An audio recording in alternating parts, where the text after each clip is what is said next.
Assalamualaikum warahmatullahi wabarakatuh.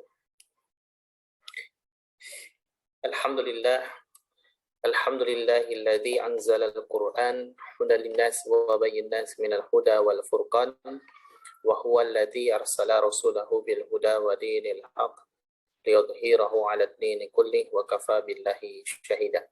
Asyhadu an la ilaha illallah wahdahu la syarika lah wa asyhadu anna Muhammadan abduhu wa rasuluhu alladzi la nabiyya ba'da. Allahumma shalli ala sayyidil mursalin wa imamil muttaqin wa ala alihi wa ashabihi wa nihtada amma ba'd. Baik para peserta yang dimuliakan oleh Allah Subhanahu wa taala, alhamdulillah bi ni'matillah kita bisa kembali melanjutkan kajian kita, yakni kajian kitab Bidayatul Abid wa Kifayatul Zahid yang merupakan salah satu matan dari fikih Hambali. Dan sebagaimana telah dijelaskan bahwa kajian kita ini sifatnya penjelasan singkat saja, syarah basit ya, terhadap matan Bidayatul Abid wa Kifayatul Zahid. Baik, langsung saja alhamdulillah kita pada sore hari ini telah memasuki pembahasan yang baru, pasal yang baru. Sekarang kita masuk kepada pasal tentang tayamum. Kita masuk pada pembahasan pasal tentang tayamum. Qala musannifu fi hadhihi kitab wa nafa'ana bihi wa bi ulumihi fid dharaini amin. Faslun at-tayammum isti'malu turabin makhsusin li wajhatin wa yadaini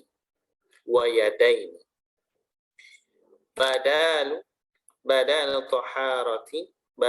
taharati ma'in li kulli ma yuf'alu bihi inda ajzin anhu syar'an.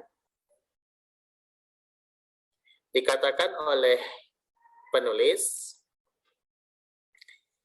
bahwa tayamum itu adalah isti'malu turabin makhsusin, menggunakan debu yang tertentu, yang khusus, liwajahin wa yadaini, untuk mengusap wajah dan juga tangan. Nah, ini adalah pengertian istilah atau pengertian secara syara ya, yang berkaitan dengan tayamum. Jadi jika ditanya apa sih tayamum itu menurut istilah syara atau menurut istilah ahli fikih ya, lebih tepatnya, maka bisa dikatakan bahwa tayamum itu menurut istilah adalah isti'malu turabin makhsusin li wajhin wa yadain, menggunakan debu yang tertentu untuk mengusap wajah dan kedua tangan.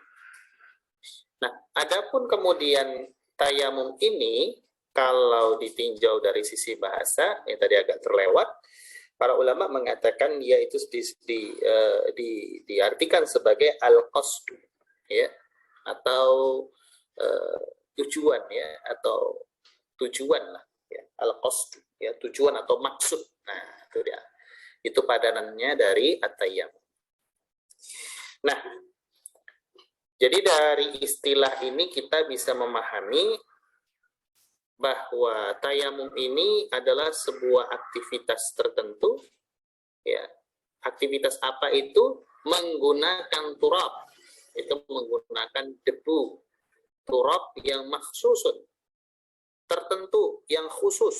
Nanti akan dijelaskan bagaimana maksud kekhususannya itu, li wajhin wa yadain, dan untuk mengusap wajah serta kedua tangan. Nah, kemudian dikatakan pula di dalam teks ini bahwa tayamum tadi itu merupakan badalu taharatil ma'in, merupakan pengganti dari bersuci menggunakan air. Jadi tayamum posisinya ini adalah sebagai pengganti. Ya, karena di bab awal kita sudah membahas asal dari bersuci, asal dari toharoh itu menggunakan air. Namun, bila mana karena satu dan lain sebab tertentu, air tak bisa digunakan, tak bisa dipakai, tak bisa ditemukan, dan seterusnya, maka beralihlah dia dengan tayamum. Jadi, sebagaimana ya di dalam Al-Quran dikatakan sebagai ada sebuah potongan itu, falan tajidu ma'an fatayammamu, maka jika engkau tidak menemukan air, fatayammamu, bertayamumlah. Nah ini dia. Maka kedudukannya adalah sebagai pengganti. Likulli ma yuf'alu bihi inda ajzin anhu syar'an. Likulli, untuk setiap, ma yuf'alu bihi, perbuatan ya yang diperlukan, untuk setiap ma yuf'alu bihi, untuk setiap perbuatan yang memerlukan toharoh dengan air. Nah, jadi tayamum tadi itu ya sebagai pengganti ya toharoh yang menggunakan air, juga untuk setiap perbuatan-perbuatan yang membutuhkan toharoh dengan air. Tapi ya inda ajzin, ya ketika tidak mampu, ya tidak mampu untuk menggunakan air. Anak syar'an, dan itu disyariatkan. Apa contoh perbuatan-perbuatan lain yang dia membutuhkan bersuci, dan bila mana tidak ada air bisa diganti dengan tayamum. Misalkan apa, di dalam beberapa kitab ya dijelaskan, misalkan berkaitan dengan membaca Al-Quran, ya di dalam beberapa kitab dikatakan membaca Al-Quran itu disyariatkan, dianjurkan untuk ya bersuci.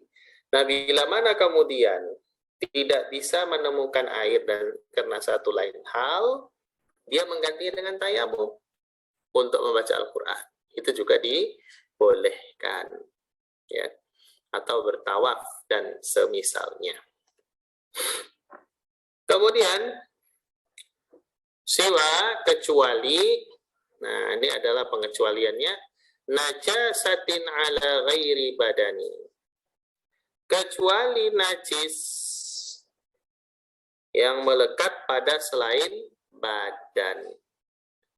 Nah, jadi para peserta yang dimuliakan oleh Allah Subhanahu wa Ta'ala,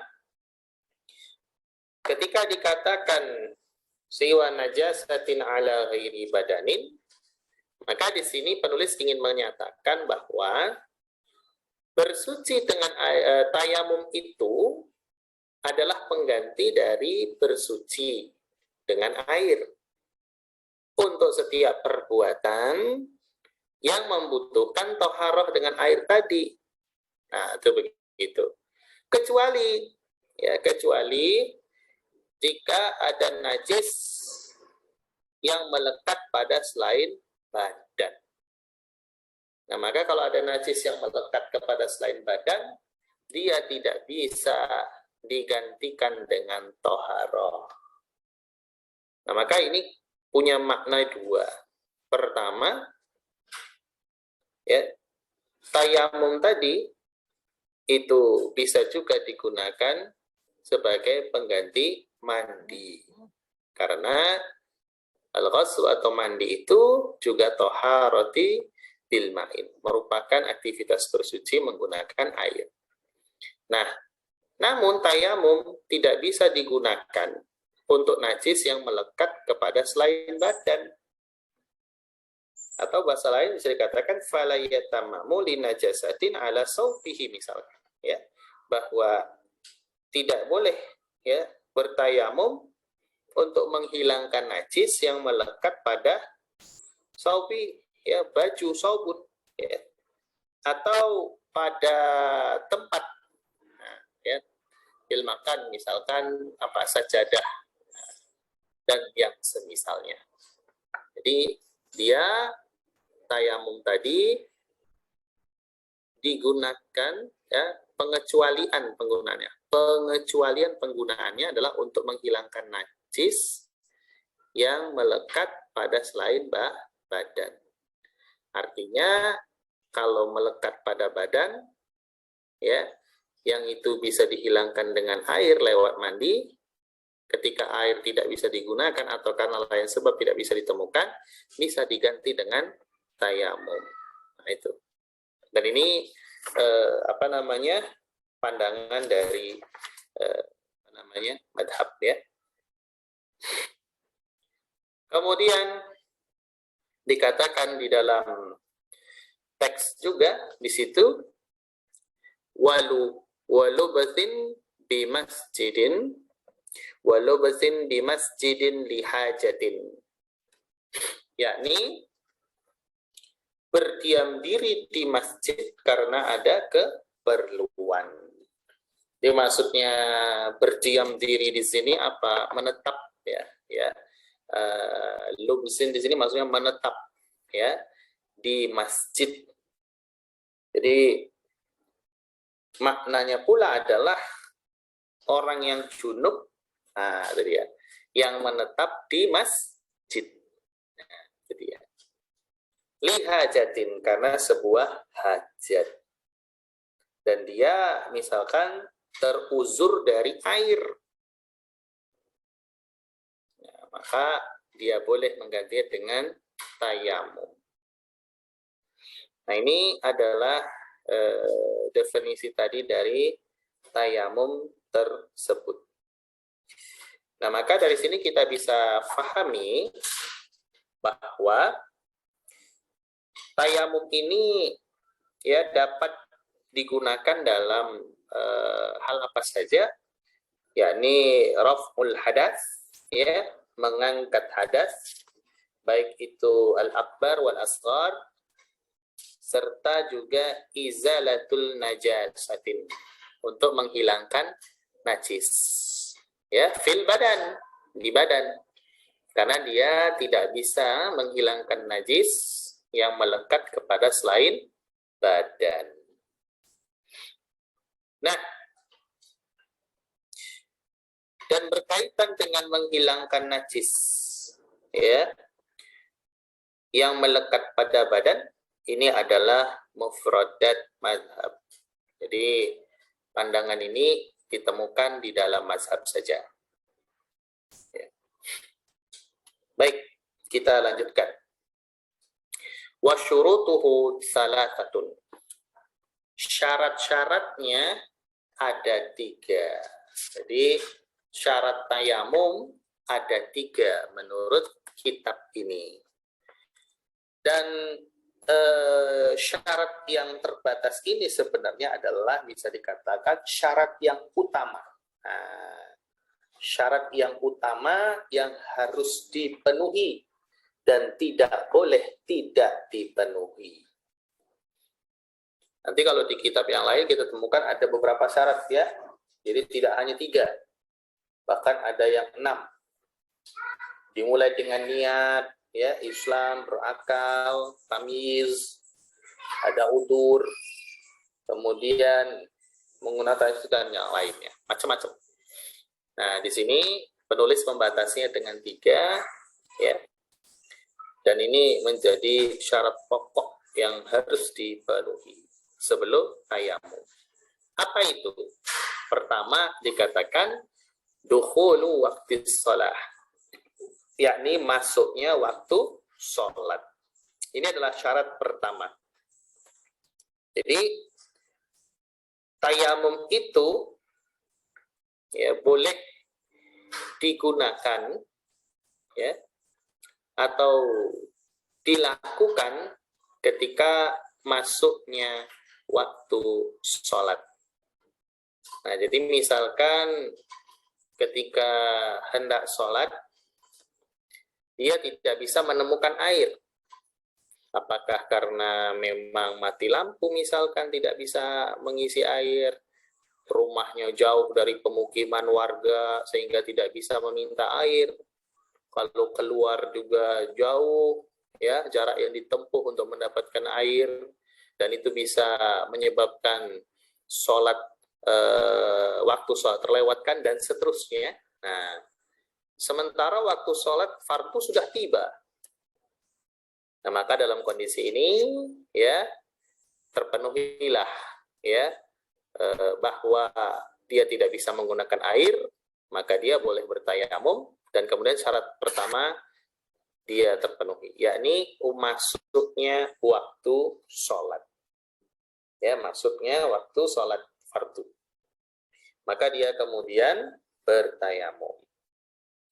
Namun yang perlu difahami adalah ya bahwa tayamumnya untuk sholat fardu itu ya itu berlaku hanya sekali.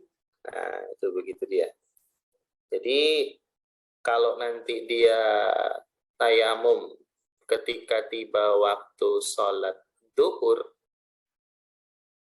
maka ketika hendak masuk lagi waktu asar, ya dia tidak bisa menggunakan tayamumnya yang belum batal pada waktu sholat zuhur. Ya, dia harus mencari air lagi. Kalau tidak ketemu, mustahil mendapatkannya, tak bisa menggunakannya, tiba waktu sholat asar tadi, walaupun dia masihnya tayamum tadi bagaimana? Ya, maka dia bertayamum kembali. Jadi tayamum ini penggunaannya hanya sekali saja. Itu begitu. Nah, kemudian syarat selanjutnya yang dijelaskan oleh penulis ya berkaitan dengan tayamum ini adalah dikatakan wa ta'adzurul ma. Dia mendapatkan udzur atau ada uzur yang menjadikan dia tidak bisa menggunakan air. Nah, ini dia. Ini syarat yang kedua. Ada udzur yang menjadikan dia tidak bisa menggunakan air. Nah, dan ini ada dua macam kemungkinan nanti secara umum. Yang pertama, karena tidak ada air, atau yang kedua, ada air tapi dia terhalang menggunakannya. Nah, maka di situ ada rincian kan? Wa tu'adzurul ma'i lihasbihi anhu wa nahwihi aw li khawfihi bil talabihi aw isti'malihi dararan bi badanihi aw malihi aw ghairihima. Nah, jadi dia teruzur tidak bisa menggunakan air ya lihasbihi anhu wa nahwihi, karena dia tertahan darinya dan selainnya. Karena dia tertahan darinya dan selainnya. Ini kondisi misalkan dia ini ya lemah misalkan. Ya lemah, tak bisa menggunakan air. Ya. Karena mungkin penyakit lah, katakan begitu. Kalau kena air kambuh apanya misalkan penyakit apa, cacar airnya atau kerumutnya, nah misalnya gitu. Atau kalau dia menggunakan air sangat dingin dan itu bisa melukai kulitnya, misalkan begitu. Ya, dia terusur dari situ. Atau dikatakan au li khaufihi bil talabihi. Ada kekhawatiran kalau dia mencarinya. Jadi dia khawatir kalau dia pergi mencari air, ya, dan dia tahu sebenarnya ada air, ya, tapi butuh waktu ya untuk mencapai keberadaan air tersebut, dan dia khawatir kalau dia pergi untuk mencari air tersebut, misalkan dia akan melewatkan waktu sholat, ya, karena singkatnya waktu sholat tersebut, atau bahayanya ya perjalanan dari tempatnya ke tempat mendapatkan air tersebut. Nah, itu dia. Sehingga dia khawatir kalau mencari itu, ya, ada rasa takutnya yang teramat sangat dalam dugaannya.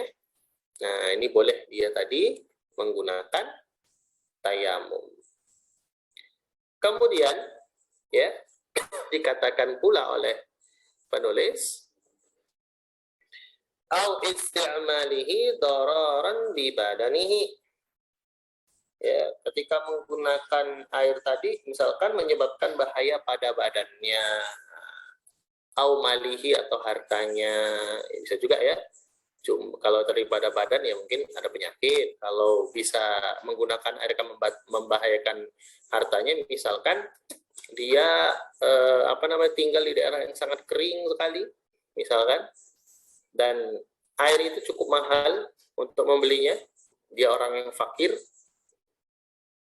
dan kalau dia menggunakan air itu membahayakan dirinya, nah, itu misalkan hartanya, karena mahalnya harga air tadi yang itu menjadikan dia tidak bisa membeli kebutuhan pokok yang lain, misalkan, au ghairihima, atau selain keduanya. Nah, jadi dari sini kita pahami ya secara umum ya, terhalangnya seseorang menggunakan air ini bisa karena banyak ragam sebab. Sebab pertama memang mungkin karena tak ada air dan tak ada yang bisa diusahakan untuk mencari air, atau yang kedua ada air itu, tetapi kalau dia mencari air tersebut atau menggunakan air tersebut ada doror lain yang akan menimpanya, ya, ada dugaan doror lain yang akan mempersulitnya. Nah, maka ini sudah menjadi ya syarat kedua untuk kebolehan bagi dirinya bertayamum. Kemudian para peserta yang dimuliakan oleh Allah Subhanahu wa taala, dikatakan di situ bahwa waman wajada ma'an la yakfi taharatahu. Barang siapa wajadal ma'an, yang menemukan air, ya, la yakfi, tapi air itu tak mencukupi taharatahu untuk bersucinya, ya, maksudnya bersuci dengan sempurna. Nah, dia ketemu air, tapi air itu tak mencukupinya untuk bersuci dengan sempurna. Misalkan dia hanya punya, katakanlah bukan punya ya, dia menemukan ember bekas penampungan air hujan, tapi jumlahnya sedikit. Nah, itu begitu. Kalau dipakai untuk wudhu, ya paling hanya bisa sebahagian anggota tubuh, anggota wudhu saja yang dibasuh. Atau kalau dipakai untuk mandi, ya nggak sempurna lah mandi. Ya, kira-kira begitu. Kalau dia ketemu kasus seperti ini, dia nemuin air tapi air tidak bisa menyempurnakan toharotnya, maka apa yang harus dilakukannya? Dikatakan oleh penulis, yang ini juga merupakan pandangan madhab, adalah isti'malahu, ya, wujuban, dia wajib menggunakan air itu, tumma yatammama, kemudian menyempurnakan sisanya dengan tayamum. Nah, ini dia. Jadi berapa dapat air itu? Misalkan cuma hanya untuk membasuh kepalanya, misalkan airnya sedikit, ya kan? Kemudian dia nih safar jauh, kehausan, ya. Jadi ketemu air, tapi air ini kalau dipakai untuk minum masih menyisakan bisa untuk bersuci, tapi terbatas. Nah, kalau dipakai untuk bersuci, dia tak dapat lagi untuk minum, misalkan begitu. Maka apa yang dilakukannya? Ambil, gunakan air itu untuk minum, cukupi kebutuhannya, hajat udhawiyahnya, rasa hausnya, kemudian sisa air itu dia gunakan untuk berwudu, dan ya ketidaksempurnaan anggota wudu yang tak terbasuh dengan air dia sempurnakan dengan tayamum. Nah, ini yang kemudian dikatakan oleh kitab ini. Sebentar ya, izin saya keluar dulu. Ini ada yang mau diselesaikan. Sebentar saja. Izin.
Baik, kita lanjutkan.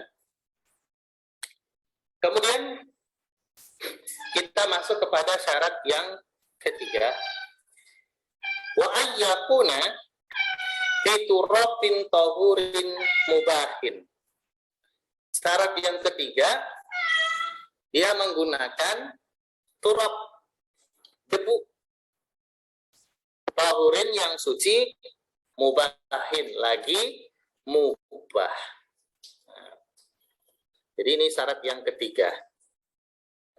Menggunakan debu, biturabin tahurin mubahin. Nah, jadi tayamum itu menggunakan debu, ya, hanya menggunakan debu. Jadi tidak menggunakan selain debu. Misalkan apa? Misalkan romalin, pasir, atau batu kerikil yang kecil, misalnya, atau apa namanya? Sisa-sisa cat dan semen, misalkan begitu. Nah, itu bukanlah debu yang dimaksud ya untuk bertayamum. Jadi tetap harus menggunakan debu. Kemudian apa lagi? Ya, yang digunakan itu debunya harus tahurin, harus suci. Jadi tidak boleh menggunakan debu yang tidak suci.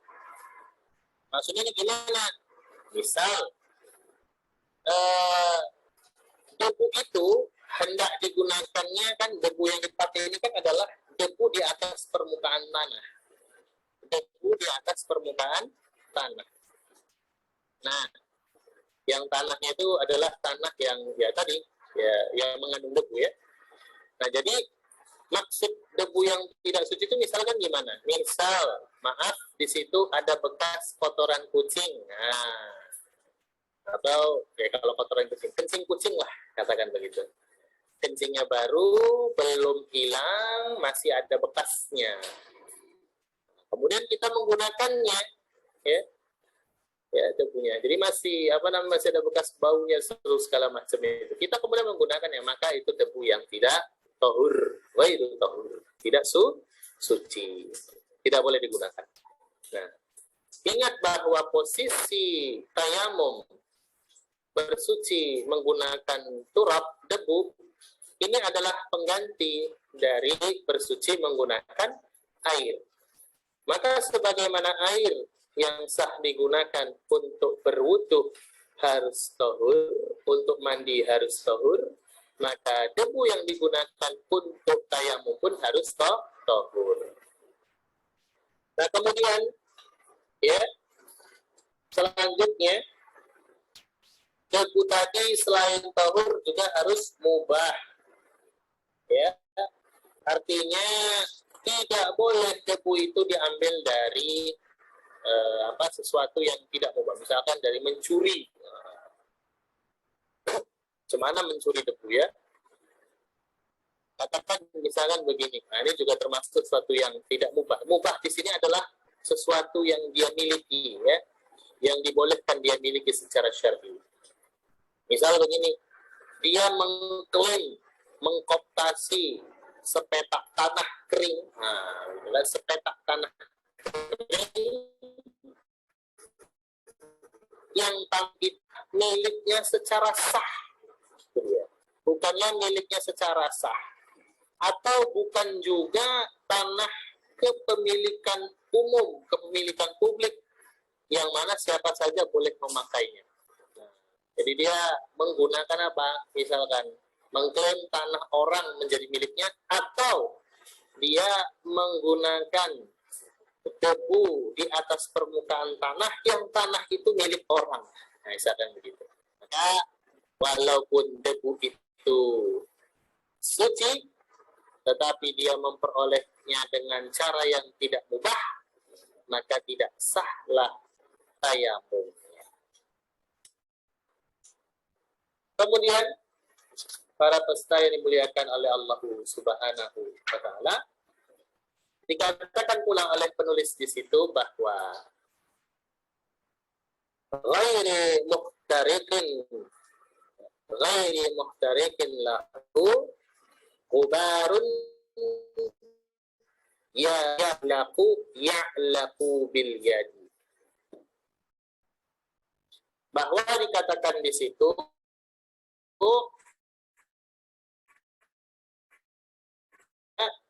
dia juga tidak menggunakan muhtarikin. Ya, muhtarikin ini apa ya? Jadi debu itu ghairu muhtarikin, selain dari muhtarikin, apa? Bekas pembakaran. Nah, bekas pembakaran itu kan ada arang, bakaran dilanjutkan menjadi debu, ya kan? Ya, yang biasa digunakan untuk menggosok piring dan seterusnya, misalkan sekam yang dibakar dan yang lainnya, itu semua adalah muhtarikin.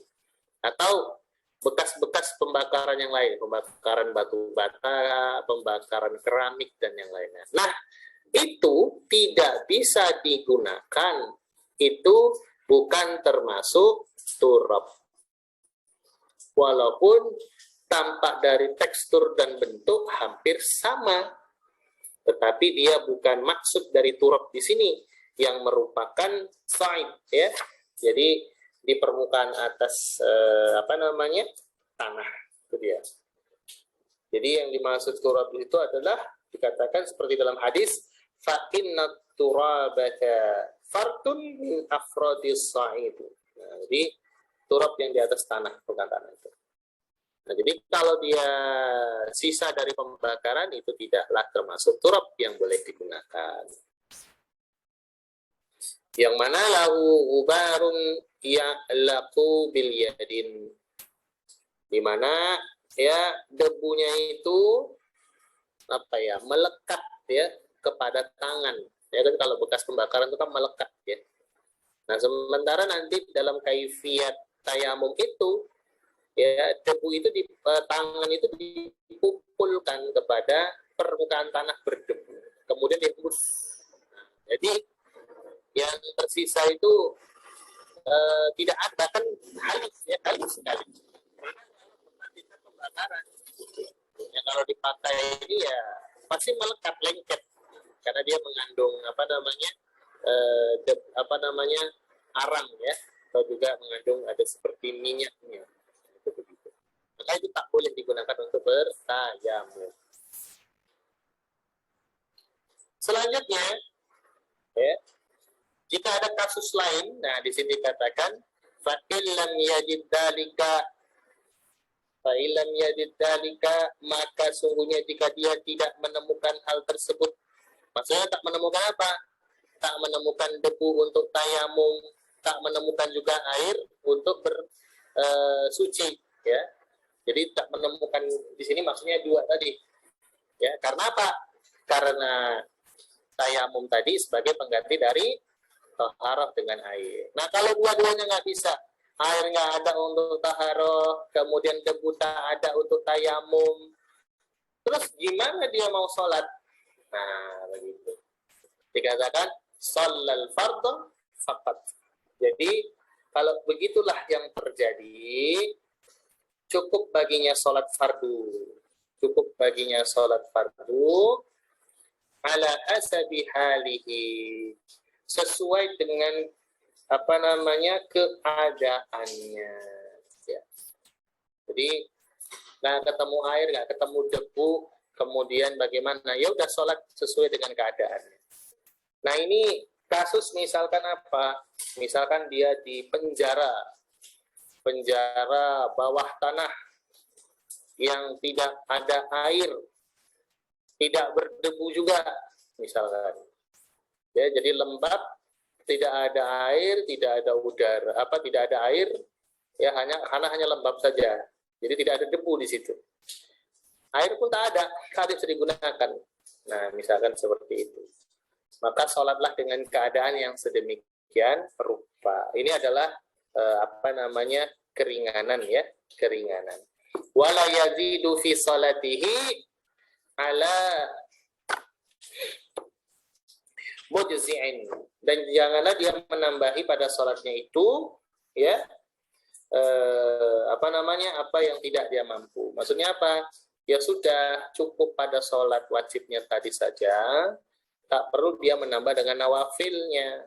Gitu. Jadi sholat fardunya itu yang diutamakan dalam keadaan yang demikian, tanpa air, tanpa toharoh, tanpa tayamum, itu begitu.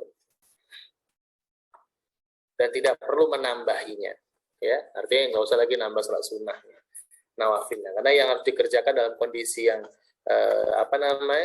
dalam kondisi yang teruzur rukhsah itu adalah yang wajib saja. Wala, kemudian dikatakan juga wala i'adat alaihi, dan sholatnya nanti nggak perlu diulang, ya, sholatnya nggak perlu diulang. Jadi kalau dia sudah selesai sempurna melakukan itu, misalkan kemudian dia bebas besoknya, atau misalkan saat itu juga bebas, waktu sholat masih ada, ya, dia tidak perlu mengulanginya. Kalau mengulanginya boleh, dia mendapatkan 2 pahala insya Allah, sebagaimana hadis sahabat yang diceritakan di dalam kitab Bulughul Maram. Tapi kalaupun waktu sudah berlalu, kemudian dia melakukan sholat dalam kondisi yang demikian tadi, apakah dia perlu mengulangnya atau mengqadhonya? Ya, dikatakan oleh para ulama Hanabilah tidak perlu. Ya, dan ini berbeda mungkin dengan pandangan saudara-saudara kita yang mengamalkan pandangan Syafi'iyah. Ya, jadi ada pandangan-pandangan ulama Syafi'iyah yang mengatakan tetap orang tersebut harus melakukan qadha sholat. Nah, itu masyhur di kalangan Syafi'iyah, tapi tidak di kalangan Hanabilah. Wallahu a'lam bishawab. Kemudian, ya, kita lanjutkan. Wa furutuhu, fardu dari dari tayamum. Ya, fardu dari tayamum. Artinya perkara fardu di dalam mazhab ini adalah harus dilakukan, ya, harus dilakukan, ya, dan kalau ditinggalkan sengaja atau tidak sengaja, maka dia menjadi tidak sah. Apa saja fardu tayamum itu?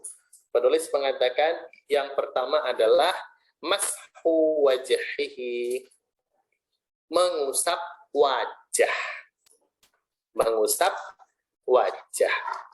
Sebagaimana Allah Azza wa Jalla mengatakan famsahu biwujuhikum. Nah, ini dia. maka basuhlah wajah kalian. Jadi batasnya apa itu? Ya, batas wajah ya sama seperti yang sudah dijelaskan di dalam pembahasan mengenai berwudu. Ini dari tempat tumbuhnya rambut, ya, maksudnya yang atas ya tahta syar, ya, sampai kemudian ujung janggut, tembak janggut itu, dan seterusnya. Nanti silakan dibuka kembali di dalam pembahasan tentang lebarnya dari kuping ketemu kuping, bukan cuping ya, telinga lah tadi ya, atau rahang ketemu rahang. Nah, itu begitu dia. Itu lebarnya. Nah, maka ini harus dibasuh. Ya, termasuk lihya ya, janggut dan seterusnya. Nah, ini nanti bisa dicek kembali dalam bab wudu ya. Ini fardu yang pertama, yakni membasuh wajah. Nah, kemudian fardu yang kedua dikatakan adalah wayadaihi ila qu'aihi. Ya, ini mengusap telapak tangan ya, tangannya, tapi sampai pergelangannya. Jadi mengusap yadaihi ila qu'aihi, mengusap tangan hingga pergelangannya. Nah, ini dia. Termasuklah telapak tangan. Nah, ini adalah pandangan mazhab. Jadi dalam pandangan mazhab, tangan yang dimaksud untuk diusap itu adalah sampai pergelangan saja. Ini berbeda nanti dengan saudara-saudara kita pengamal mazhab Syafi'i, yang mereka mengharuskan sampai kepada siku, ya, sebagaimana berwudu. Nah, kalau Hanabilah itu mengatakan bahwa dia dibatasi sampai pergelangan tangan. Ini ya sebagaimana sebuah hadis ya yang menceritakan tentang kaifiat atau tata cara Nabi bertayamum dari riwayat Imam Al-Bukhari dan Muslim. Ya, dikatakan innama kana yakfika an yaqula biyadaika hakada thumma daraba biyadaihi al-ardha darbatan wahidatan thumma masaha ash-shimala 'ala yamini wa dhahira kaffaihi wa wajhahu. Nah, itu dia. Kaffaihi, pergelangan. Nah, ini dia.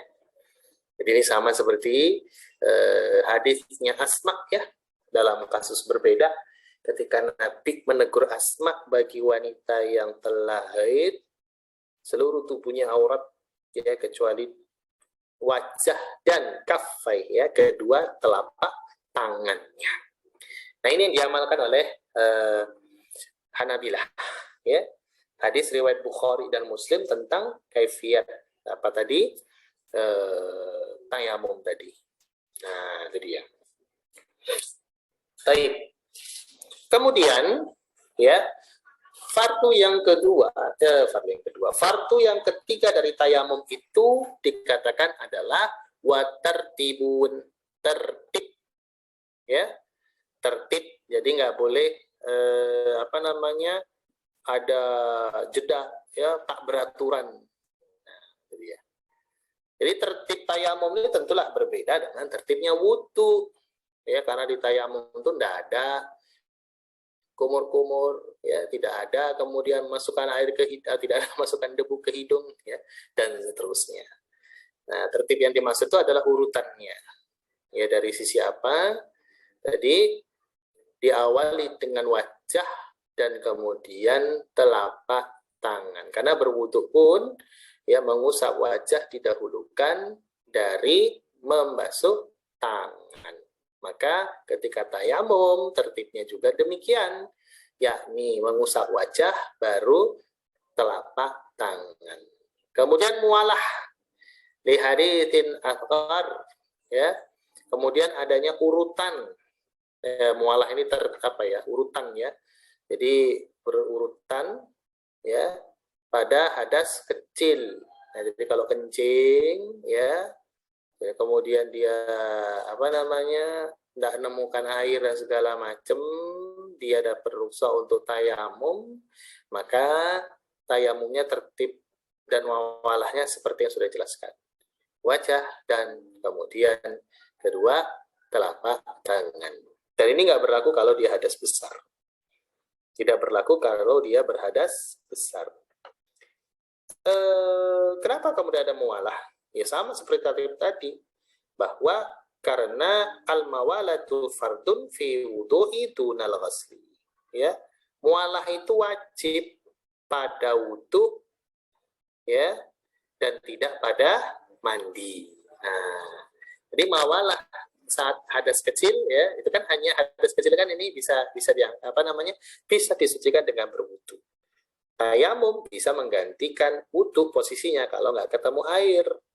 Nah, dalam wudu berlaku mawalah, yaitu wajib, itu menjadi fardu. Maka tayamum untuk hadas kecil juga harus mengikuti mawalah.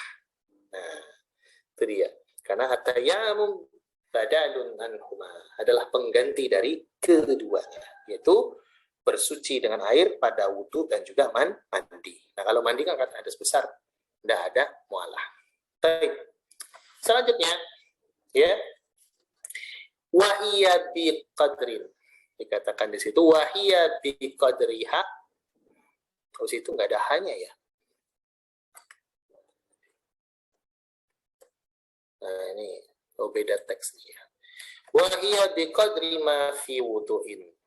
Nah, dan itu kadarnya sesuai sebagaimana dalam wudu. Selanjutnya, fardu tayamum yang keempat. Ya. Wa ta'yinu niyati, ya. Wa ta'yinu niyati istibahati ma yatayammamu lahu min hadatin aw najasatin. Fala takfi niyatu ahadihima anil akhari wa innawahuma ajza'ah. Menentukan niat. Nah, jadi tentu tayamum juga butuh niat sebagaimana berwudu. Menentukan niat atas diperbolehkannya istabahati, atas diperbolehkannya tayamum, ya, min hadatin au najasati, dari hadas ataupun najis.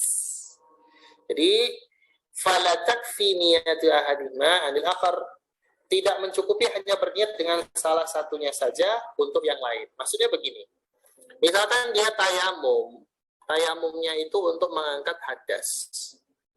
Lah, kemudian ternyata tiba-tiba najisnya keluar, maka tayamumnya bagaimana? Ya batal, karena dia niatnya hanya untuk hadas. Nah, itu dia.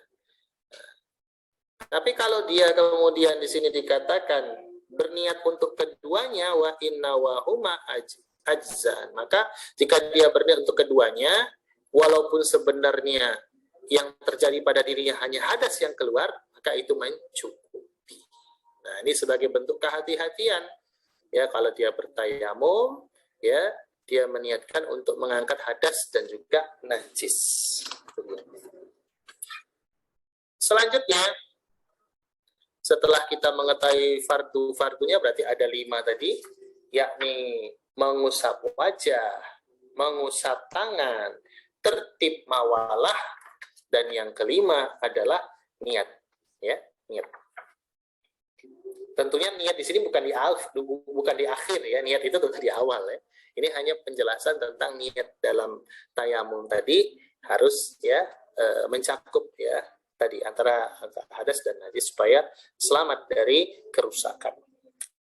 Kemudian berkaitan dengan perkara wa yubtiluhu, yang membatalkan tayamum.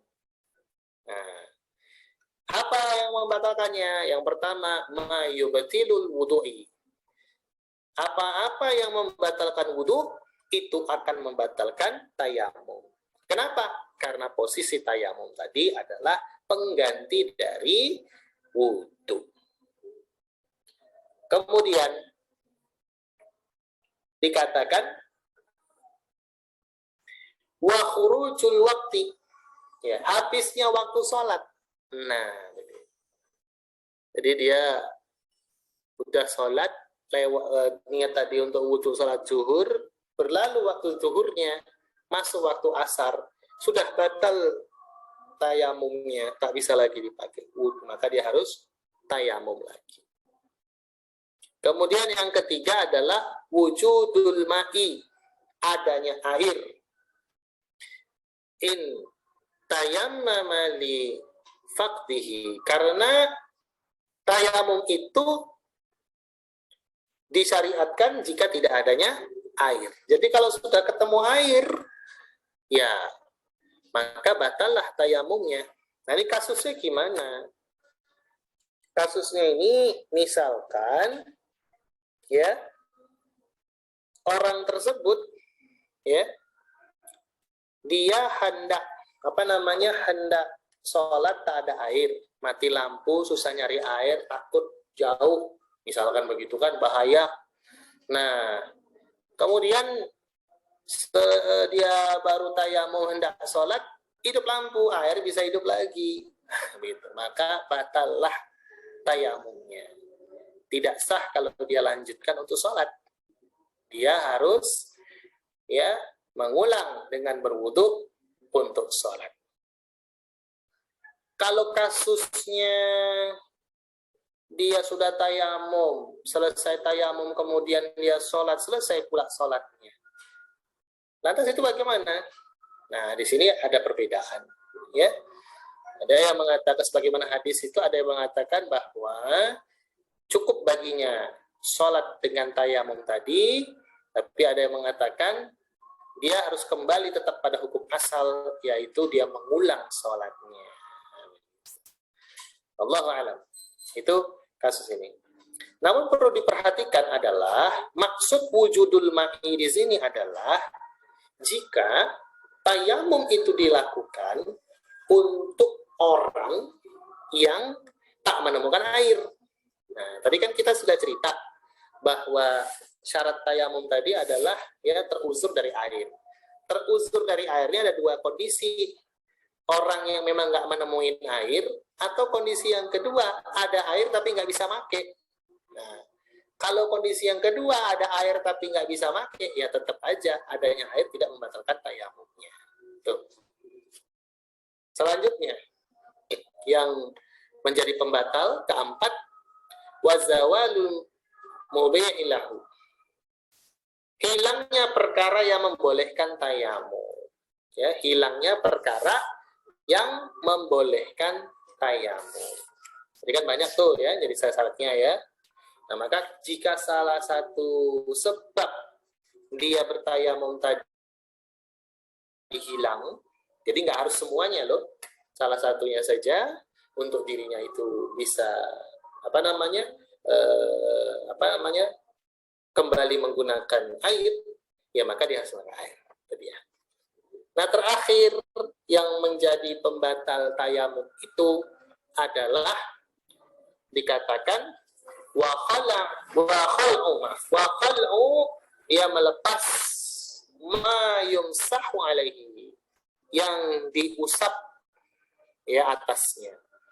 Nah, ini apa-apa saja maksudnya itu, ya, seperti khuf, seperti imamah, seperti jabiroh, ya.